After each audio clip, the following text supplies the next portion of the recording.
CBS's big survey of the early states shows once again it is a three-way race. And what do the polls' crosstabs reveal about the Democratic electorate? Team Rising is here. Ravi Perry is a chair and professor of political science at Howard University. And Jack Kingston, he served as a Georgia congressman for 22 years. He served as senior advisor to President Trump's 2016 campaign. Welcome to you both. Great to see you guys. Well, thanks. All right, so we have got some fascinating, this new CBS poll, we always love whenever it comes out, very expansive, all the states. So basically, on a national level, they've got Joe Biden sitting pretty, 29%, Elizabeth Warren, 26%, Bernie Sanders over at 18%. But I think the really interesting stuff is when you go down into these early states. So basically, the way they're looking at it, Jack, is that they've got Joe Biden around 629 delegates, Elizabeth Warren at 580, and Bernie Sanders at 250. So this is, I mean, this basically shows that Biden is still the front runner, and whenever it comes to the delegate math, he is outpacing the other candidates dramatically. Well, he is the front runner, but as you think about, here we are in the height of impeachment, what happens to potentially major candidates jump into the race. I don't remember ever major candidates jumping into a presidential race this late in the game. Bloomberg sitting on $53 billion. He just launched a $100 million ad buy. $100 million. And some of them aren't even about him. They're just about Trump. About Trump. Yeah. But he can make Tom Steyer look impoverished. Yeah, that's right. Tom Steyer is a very poor man compared to Mike Bloomberg. I mean, what do you think, Rob? Here's the thing. We talk about it here on the show all the time. Joe Biden is either the most Teflon guy to ever run for president, other than maybe Donald Trump. And he's going to come out of this thing, you know, wounded, but he's basically got the entire Democratic electorate, or at least that 1/3 really behind him. Or he's going to crumble. Do you think he's going to crumble? What do you think? Well, he's a gaffe machine. That's what we've known. I mean, we've seen him run for president 3 times before, and so this is not, you know, unusual for those of us who have been around a while. And his base really is the African American, I think, community, particularly African American women, particularly older African American women, which is why if he does well in Iowa, it really does bode well for him in South Carolina, despite what Harris is trying to do, and with Patrick in the race now, et cetera. But really, Biden's support is in the black community, and when the black community, if and when they decide to go away from Biden, Biden's done. Yeah, so, and there's been very little sign of that shift happening now. And I wonder if that would explain why he's not doing well in Iowa, because it's been pointed out that 90% of the electorate is white there, and that's not a good base for Biden. Well, and on the other hand, at the other end of the spectrum, you've got Pete Buttigieg, who is doing very well in Iowa, who is doing very well in New Hampshire, very white states. But then if we put these national numbers back up, you know, he's winning in some polls in Iowa, but nationally, he's nowhere to be seen. So when you look, Ravi, past those initial first 2 very white states, the path is not so pretty for Pete Buttigieg. No, but the national polls really are giving one indicator. Another indicator now, like one of the things I subscribe to now is the above the fold primary of all of the kind of local newspapers in the primary states. And he is winning in a lot of those state polls that suggest that he is ahead.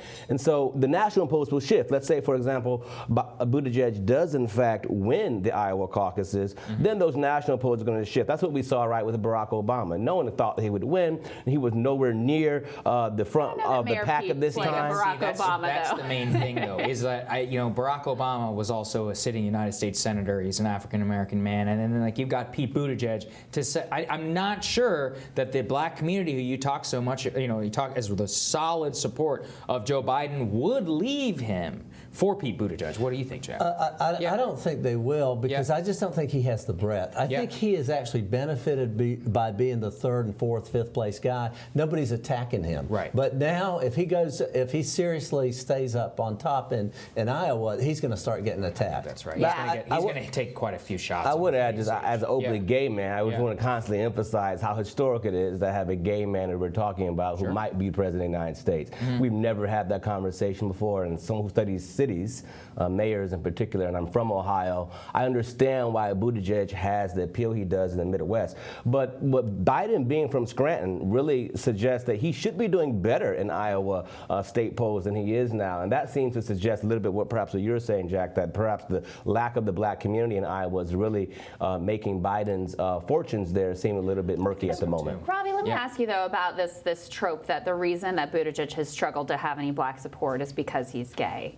basically tarring the entire black community as being homophobic. What do you think about that? Well, it's inaccurate. I have several articles that suggest that that I've written myself, that since 2004, the plurality of African Americans in national polls, particularly in the General Social Survey as an example, have supported LGBTQ issues as civil rights issues, meaning that they see them like unto civil rights issues that they themselves have experienced historically, such as the Civil Rights Act, Voting Rights Act, fair housing, etc. The problem is the media narrative and the narrative within black communities, particularly perhaps within some black conservative evangelical circles, has not caught up with the data. But the reality is the black community is as diverse as any other community, and bias exists everywhere, and there's no more bias against the LGBTQ community and the black community than any other community in the country. I think that's right, Robbie, which is that blaming this, I mean, we've seen some Buttigieg surrogates and others, I mean, they've been leaking stories saying, oh, the only reason that we're not performing. It's like, no, that's not what it is, right, Jack? Which is, Georgia, an overwhelmingly, a huge African-American population. I think it really comes down to the trust with Barack Obama, serving with Barack Obama, and really just a familiarity of being around for 40 years in national politics. Well, I also think that with Biden, what you see is what you get. Despite all the criticism, it is kind of the old Uncle Joe. You know what you're getting. With Buttigieg, he seems so scripted, but he also is a lecturer.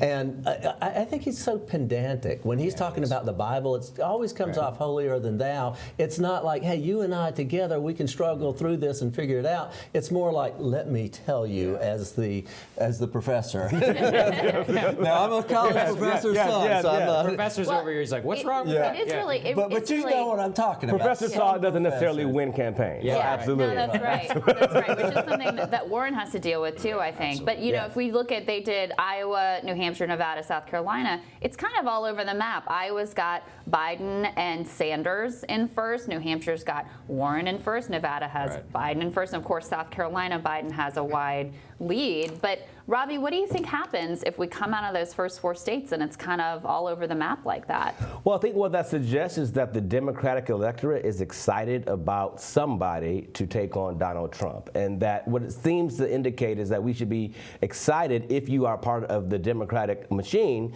They should be excited in the reality that if everyone is coming and voting for someone, then eventually the idea would be that they can perhaps coalesce around an eventual nominee. What would be bad, right, if we saw good turnout, perhaps, for example, for one candidate and really low turnout for others in some of these other races, and then that would suggest that perhaps people are only coalescing around one candidate.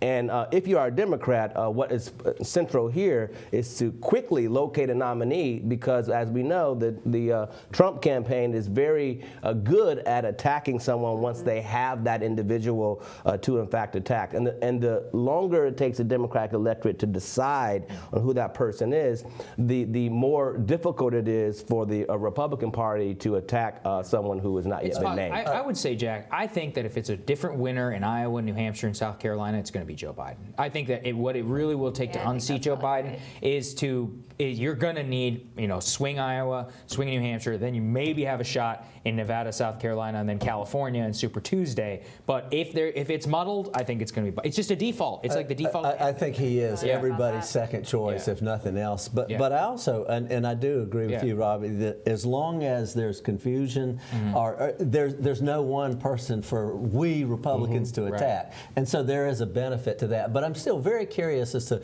when does Tom Steyer break out? If you guys, you're right on the Steyer. And I don't mean that sarcastically, but if you watch YouTube, for example, he's all over the place with ads. He's got so much money on ads. But you know and what? Bloomberg is. What happened? What was the conversation with Patrick Duvall's team when he said, "Let's go ahead and jump in there"? I couldn't tell you. It's still a theme has to be none of them can beat Donald Trump.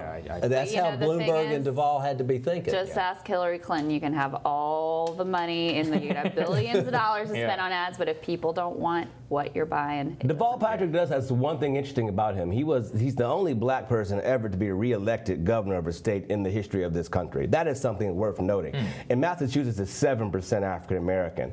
And so the fact that has a history of electing Republican governors. Exactly, which is including the current governor. So the fact that he was able to run, win, and get reelected in Massachusetts, the state that he's not originally from. He's originally from Chicago. Well, it suggests that, frankly, a lot of white folks like Deval Patrick, and you cannot win the Democratic Party nomination without getting a lot of white middle class, lower class, and labor kind of union workers. And he is someone who has been able to do that in Massachusetts and his private life in Chicago as well. That's true. I mean, I actually agree with you. I think his probably strongest support in this primary, to the extent he catches on, will probably be with like affluent white liberals, is what I would expect. So I would look at Warren and Buttigieg to maybe take a little bit of a thought. We've got more polls and we got more things we want to talk about right after this.